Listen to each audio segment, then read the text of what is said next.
श्री शिवाय नमस्तुभ्यम। स्वागत है आपका शिव पुराण श्री रुद्र संहिता चतुर्थ खंड चौथे अध्याय में कार्तिकेय की खोज। ब्रह्मा जी बोले, इस प्रकार उस दिव्य बालक को लेकर वे कृतिकाएं अपने लोक में चली गई। वहां जाकर उन्होंने उस बालक को सुंदर वस्त्रों और आभूषणों से अलंकृत किया और बड़े लाड़ प्यार से उस बच्चे को पालने लगी। जब बहुत समय व्यतीत हो गया, तब एक दिन पार्वती जी ने अपने पति शिवजी से पूछा, हे प्रभु, आप तो सबके ईश्वर हैं, सब प्राणियों के वंदनीय हैं, सब आपका ही ध्यान करते हैं। भगवान, मैं आपसे एक बात पूछना चाहती हूँ। तब त्रिलोकनाथ भगवान शिव ने मुस्कुराकर कहा, देवी पूछो, क्या पूछना चाहती हो।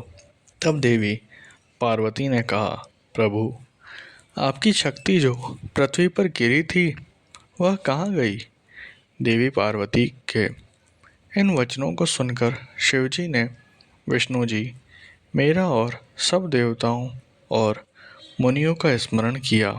ये ज्ञात होते ही कि भगवान शिव ने हमें बुलाया है, हम सभी तुरंत कैलाश पर्वत पर चले गए। वहां पहुंचकर हमने महादेव जी और देवी पार्वती को हाथ जोड़कर नमस्कार किया और उनकी स्तुति की। तब भगवान शिव बोले, हे देवताओं, मुझे ये बताइए कि मेरी वह अमोघ शक्ति कहाँ है, शीघ्र बताओ, अन्यथा मैं तुम्हें इसके लिए दंड दूंगा। भगवान शिव के ये वचन सुनकर सभी देवता भय से कांपने लगे। तब उन्होंने जैसे जैसे वह शक्ति जहाँ जहाँ गई थी वह सभी बातें शिव पार्वती को विस्तार सहित बताई। तब उन्होंने यह भी बताया कि उस बालक को 6 कृतिकाएं अपने साथ अपने लोक को ले गई है और उसको पाल रही है। यह सुनकर शिवजी व देवी पार्वती को बहुत प्रसन्नता हुई। वे दोनों अपने पुत्र को देखने के लिए बहुत उत्सुक थे। तब शिवजी ने अपने गणों को उस बालक को कृतिकाओं के पास से वापस ले जाने की आज्ञा दी। भगवान शिव की आज्ञा पाकर उनके वीर बलशाली गण, क्षेत्रपाल और भूत प्रेत गण लाखों की संख्या में शिवजी के पुत्र की खोज में निकल पड़े। तब उन सब ने वहां पहुंचकर कृतिकाओं के घर को घेर लिया। यह देखकर कृतिकाएं भय से व्याकुल हो गई। तब कृतिकाओं ने अपने पुत्र कार्तिकेय से कहा कि हमें चारों ओर से असंख्य सेनाओं ने घेर लिया है, अब हमें बचने का मार्ग खोजना होगा। यह सुनकर स्वामी कार्तिकेय मुस्कुराए और बोले, हे माताओं, आपको डरने की कोई आवश्यकता नहीं है। आपका ये पुत्र आपके साथ है। मेरे रहते कोई भी शत्रु इस घर में प्रवेश नहीं कर सकता। माता, मेरे बाल रूप को देखकर आप मुझे अयोग्य ना समझें। मैं इन सभी को हराने में सक्षम हूँ।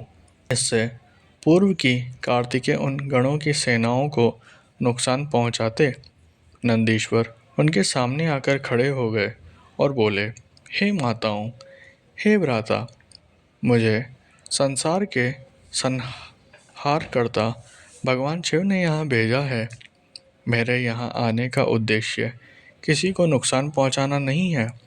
मैं तो सिर्फ आपको अपने साथ ले जाने आया हूँ।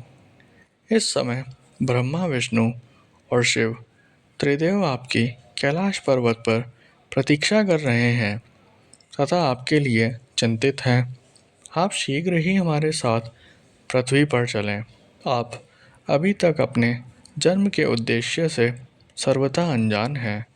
आपका जन्म दैत्यराज तारकासुर का वध करने के लिए हुआ है, अतः आप हमारे साथ चलें।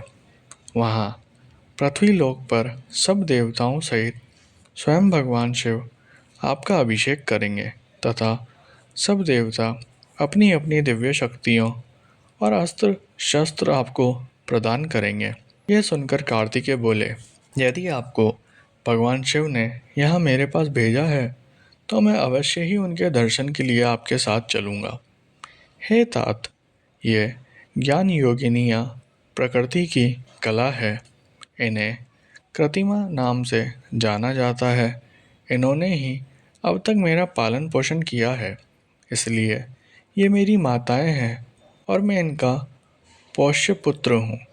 तब स्वामी कार्तिकेय ने हाथ जोड़कर कृतिकाओं से नंदीश्वर के साथ जाने की आज्ञा मांगी।